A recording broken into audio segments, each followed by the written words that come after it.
Now, CNN's Ryan Nobles is in Tallahassee, Florida, where Hurricane Michael has just swept through.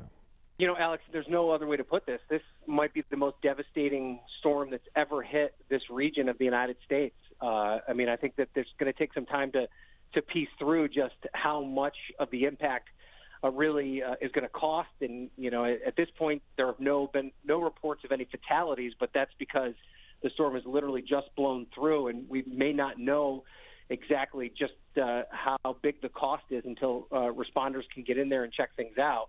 But, you know, this storm, when we woke up this morning, was a Category 4 bearing down on the coast, and it battered places like Mexico Beach, Apalachicola, and Panama City. I've been here in Tallahassee. We had really heavy rain, big wind gusts, but really everybody in Tallahassee is breathing a sigh of relief because it took a westward turn as it came onto the coast, and we were really spared the worst of it. But it is going to be a massive recovery effort for the folks in Florida. They were ready for it, so most people evacuated. They heeded the warnings. The government really had all the necessary resources in place, but, man, when it comes through at this level, there's really not much you can do.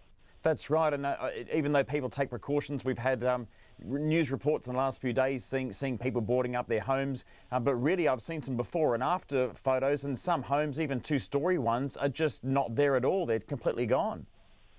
Yeah, I mean, when you think about it, you know, many of these places are talking about maybe being 5 feet above sea level, you know, and when you're talking about a storm surge, it runs anywhere from 12 to 14 feet.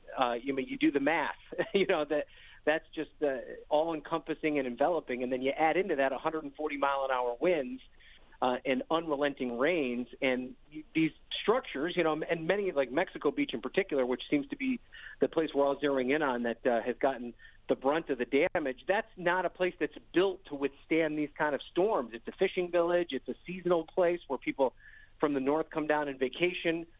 You know, these aren't massive structures that they're building in order to withstand this kind of a damage. So, yeah, you know, we've seen roofs completely torn off the top of homes and other homes just, well, you know, we're using the word explode.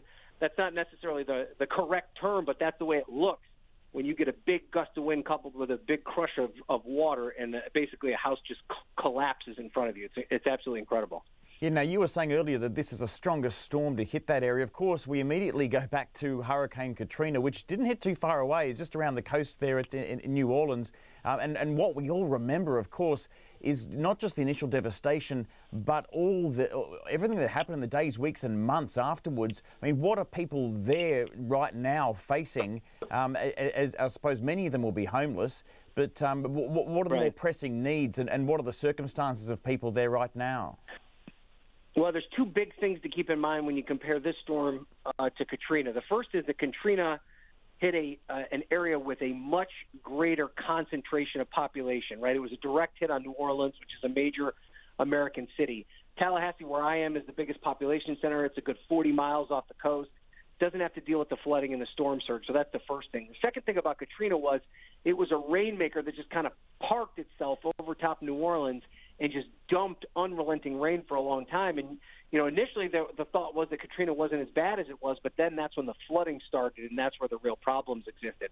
So I don't think we're going to have either of those problems in this case. The one benefit that Michael had was it was fast-moving. It was powerful, but I can tell you, having spent the last couple of hours standing in the middle of it, you know, there was a period of time where it was crushing us for a good 2 hours, and then when it was gone, it was gone. It didn't hang around and just continue to dump rain.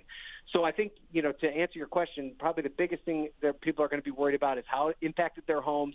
Probably going to be a big effort to get power back on to a lot of these places. It may take a week or longer. But the long-term kind of systemic problems that New Orleans had to deal with after Katrina, at least the initial read on this, is probably not going to be the case on the Gulf Coast. That's CNN's Ryan Nobles.